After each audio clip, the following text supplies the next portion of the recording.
نننۍ ورځ یوم می یوم مزدور دا ورځ چې کومه ده دا تاسو ټولو ته معلومه ده چې دا هر کال په دې نشاط چوک کې په ګرین چوک کې په مختلفو چوکونو کې دا موږ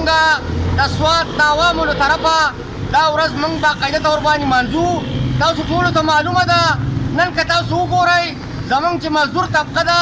هغه ته د دې نننۍ ورځ اهمیت ورته هم نه دی معلوم، د دې ورځې هغه مقاصد ورته هم نه دي معلوم چې دا ورځ د څه مقصد لپاره جوړه شوې ده او د کوم مقصد لپاره په دې ورځ باندې بیا اقوام متحده چې ورته کومه ویل کېږي عالمي عدالت دی هغو د دې دپاره یو فیصله کړې وه چې دا تاسو ټولو ته معلومه ده چې په 1886 کې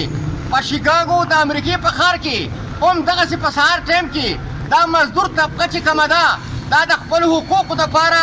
سړکونو ته راوتې وه، هم د دې غرض دپاره راوتې وه چې په هغه زمانه باندې به د مزدور نه 72 ګنټې ډیوټي به اخیسته کېده، د مزدور استحصال به کېدو، د مزدور سره به ظلم کېدو، مزدور ته به په ټایم باندې دغه به ونه نه ورکوله، معاوضه به ونه نه ورکوله،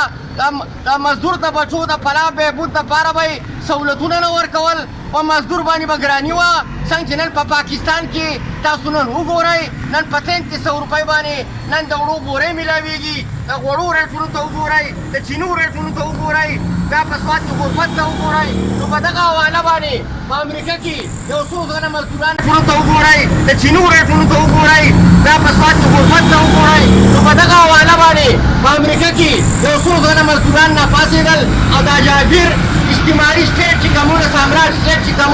هغو په خلاف باندې اواز پورته کړو. څنګه چې نن موږ په نشاط چوک کې ولاړ یو او موږ د دې خپل ظالم سټیټ په خلاف باندې د اواز پورته کوو چې په دې پاکستان کې بیا زموږ په سوات کې ډېر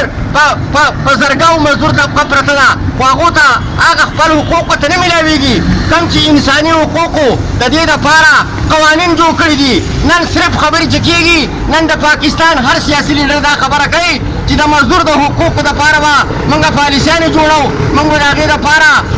سهولتونه به جوړو، خو صرف د دې نننۍ ورځ دپاره دا نننۍ ورځ چې کومه ده بهر د انګریزانو ملکونه چې راوالي په هغې کې د دې مزدور دا ورځ چې کومه ده دې ته مزدور خوشحالېږي چې په دې ورځ باندې د مزدور د برکته سرکاري چوټي میلاو شوې ده.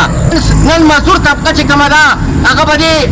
ګرانۍ کې په دې ملا ماتونکې ګرانۍ کې نن مزدور طبقه چې کومه ده په 1 مۍ باندې هم په سوات کې په مزدورۍ باندې اخته ده. نن هم مزدورۍ ته راوتې دي که دا صحیح ملک وی او صحیح قوانین وی نن به د مزدور چوټي وه، نن به د مزدور کم